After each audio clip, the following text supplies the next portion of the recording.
They thought they'd rescued a stray, but the moment the vet scanned his back, everything changed.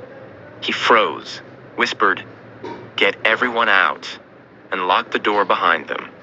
What he found buried inside this dog would shake the entire country. It was a quiet Sunday afternoon when the Johnson family first saw the German Shepherd. They were driving home from church, winding through a rural back road bathed in amber light. As they passed an old fence post near an abandoned pasture, they noticed him, tall, still, and statuesque. His fur was matted with dust, his ribs slightly visible, but his eyes held a calm intelligence that made the whole family pause. Emma, their 5-year-old daughter, was the first to react. "Daddy, look, a dog," she squealed, already unbuckling her seatbelt with the eagerness only a child could muster. Her parents hesitated, exchanging a glance. There was something strange about how the dog didn't run, didn't flinch. He just watched them, unafraid, like he was expecting them. As they stepped out, the dog remained where he was, gaze steady, tail giving a cautious flick. Emma approached him slowly, her small hand outstretched, and to everyone's surprise, the massive dog gently lowered his head and pressed his nose into her palm. From that moment on, Emma was convinced. He belonged with them. They brought the dog home to their modest farm nestled between rolling hills and swaying wheat fields. Emma named him Shadow because he never left her side. From day one, it was clear Shadow wasn't just some lost stray. He acted more like a guardian than a pet. He responded to commands Emma had never taught him.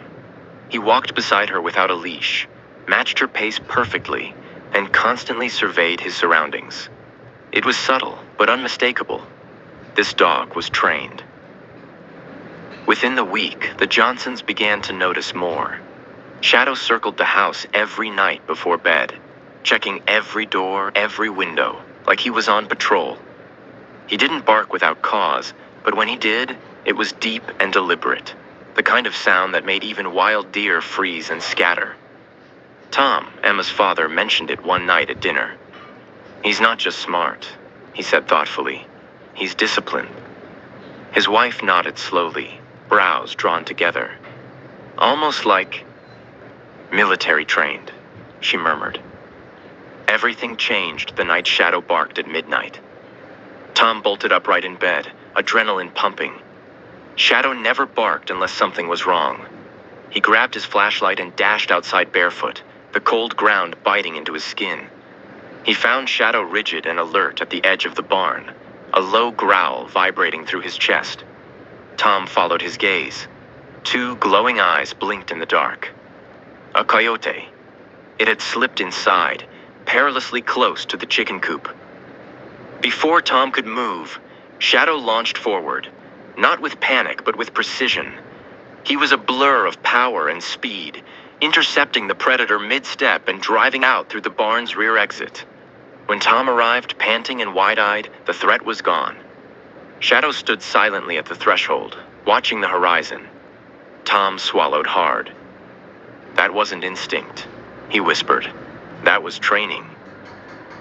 The incident left the family unsettled, even more curious.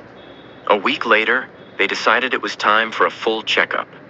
Shadow had become a beloved part of the family, especially to Emma, who clung to him like a living security blanket. They took him to Dr. Langston, a calm, steady-handed vet known for his thoroughness.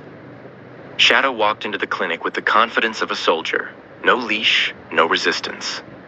Dr. Langston's exam started normally, but as he brushed back the thick fur near Shadow's left shoulder, his brow furrowed. There was an old scar there, nearly invisible. "Mind if I run a scan?" he asked. Tom nodded, trying not to look concerned. The machine buzzed quietly. The vet's expression changed almost immediately. He leaned closer to the screen, then took a step back, visibly disturbed. Without a word, he walked to the front desk, murmured something to his assistant, and picked up the phone. "Lock the doors," he said quietly. Then he dialed again, his voice low but urgent. "This is Dr. Langston. I need to report something unusual." Tom and his wife looked at each other, a tight knot forming in their stomachs. "What's going on?" he asked. The vet turned back, face pale. "I need you to stay here. Please don't leave the building." Emma tightened her arms around Shadow's thick neck. The air seemed colder. Something was very, very wrong. 20 minutes later, 2 unmarked black SUVs pulled up outside the clinic. 2 men stepped out, plainclothes, but their movements were sharp and deliberate. One flashed a badge. "Mr. and Mrs. Johnson, we need to speak with you. It's about the dog." Tom instinctively pulled Emma closer. Shadow stepped forward slightly, positioning himself between the child and the strangers, alert, but silent. The officer studied him carefully, then gave the slightest of nods. "He's the one," the man said. "He's the one we've been looking for." The officers explained everything. Shadow wasn't just a stray. They had been calling him by the wrong name all along. His real name was Titan, a name once spoken only in hushed tones behind high-security doors. He had been part of a highly classified military K-9 program, bred and trained for missions most people couldn't even imagine. Years ago, during a covert overseas operation, his unit was ambushed. Their helicopter went down in hostile territory. All human members of the team were presumed dead. Titan vanished in the wreckage and was listed among the fallen. But somehow, miraculously, he had survived. And not just survived. He had made his way back, crossing unforgiving terrain, slipping through war zones and borders with no guidance, no handler, and no map. Tom's jaw clenched. "So, you're taking him back?" The lead officer paused, then sighed. "That's protocol, but it's complicated." He looked down, almost hesitant to say more. Titan was part of a government project, top secret. What he knows, what he may still carry, could be dangerous in the wrong hands. Emma began to cry, tightening her arms around Shadow's neck. The dog didn't flinch. His eyes remained locked on the officers, his body unmoving but clearly alert, as if listening to every word. Dr. Langston, who had quietly remained nearby, stepped closer and spoke softly. "I've never seen a dog so loyal, or so aware." The air grew thick with silence. One of the officers, seeing the growing confusion and concern in Tom's eyes, sat down across from them and began to explain. Titan wasn't just a regular military K-9. He was part of Project Sentinel, a Black Ops initiative built around highly advanced dogs, specifically trained for high-risk reconnaissance, search and rescue, and threat neutralization in volatile war zones. Only 5 dogs were ever trained to that level. He glanced toward Titan, and he was the best. From a sleek black case, the agent pulled out a tablet and tapped the screen. Grainy footage played. Titan, suited in tactical gear, leaping from helicopters mid-air, weaving through explosions, sniffing out hidden mines, dragging wounded soldiers across enemy lines to safety. The videos played one after another like an impossible highlight reel. "He saved dozens of lives," the officer said. "There's no telling how many missions would have failed without him." His voice dropped, quieter now. 3 years ago, during an operation deep in hostile territory, the team was compromised. The helicopter was shot down. No human survivors were recovered. We assumed Titan was gone too.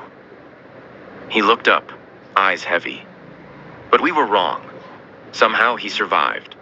For years, alone. Then, out of nowhere, he shows up here, at your farm. Tom and his wife sat frozen, absorbing what they were hearing. Emma, too young to fully understand, just clung tighter to the dog she called Shadow. But the dog, Titan, stood still, ears slightly perked, eyes focused. He hadn't moved the entire time. He understood. Somehow he knew. The lead officer's gaze turned thoughtful. He wasn't just trained. He was designed for this. Built to survive and return. His voice faltered, then softened. But despite everything, he didn't go back to base. He didn't seek out another handler or unit. He chose to come here. To you. A heavy silence followed. Tom reached for his wife's hand. Emma looked up, eyes wet and pleading. "So what happens now?" Tom asked quietly. The officer's expression was unreadable. "Technically, Titan is government property. We're obligated to evaluate him. If he's still carrying encrypted data, implants, or hardware, it's our responsibility to assess that." But he glanced at Emma, still wrapped around Titan like a lifeline. "This isn't a normal case." Emma's voice was barely a whisper. "He's my best friend. You can't take him away." The other officer shifted uneasily. "Look, we understand. We really do. But if there's anything left in him that poses a threat, or if any classified material still exists inside his body, we're required to act." Tom rose to his feet. "He saved our daughter, protected our home. He's not a piece of equipment. He's family." The officers exchanged a long, heavy look. For the first time, they seemed uncertain. There was no clear line between duty and compassion. What should have been a routine retrieval was now something far more human. The decision loomed between them. Who did Titan really belong to? And then, one of the agents proposed a final test, an opportunity to see where Titan's loyalty truly lay. "Let's let him decide," he said. "One last command." They brought him outside into the fading evening light. Emma stood beneath the big oak tree where she and Shadow, Titan, had spent so many afternoons. Her small hands trembled. Her cheeks were still streaked with tears, but her eyes were hopeful. Titan stood at a silent crossroads, halfway between the agents and the family. The lead officer issued a command, a sharp military cue from his old training days. It was a voice Titan had once known, and the dog's ears twitched. But he didn't move, not at first. Then, without hesitation, Titan turned. He walked slowly, deliberately, to Emma and sat beside her, pressing his head gently into her side. She fell to her knees and wrapped her arms around his thick neck. "Please stay," she whispered. The lead officer exhaled slowly. His shoulders dropped. "He's made his decision," he murmured. "We'll file the exception, but we'll keep quiet supervision, just for safety." Tom nodded, his throat tight with emotion. "Thank you." And just like that, Titan had chosen not duty or protocol, but love, family, home. Life slowly returned to normal on the Johnson farm. But something had changed. The presence of Titan, a ghost from a forgotten mission, cast a quiet reverence over their daily life. He wasn't just a pet. He was a survivor, a protector, and now, a part of something he never had before, a family. Titan spent his days chasing butterflies with Emma through tall grass, sitting vigil on the porch each night as the sun went down, and nudging Tom's hand every morning as if to say, "You're safe. I'm here." Neighbors often asked where they'd found such a remarkable dog. Tom would only smile, his hand resting gently on Titan's head, and say, "He found us."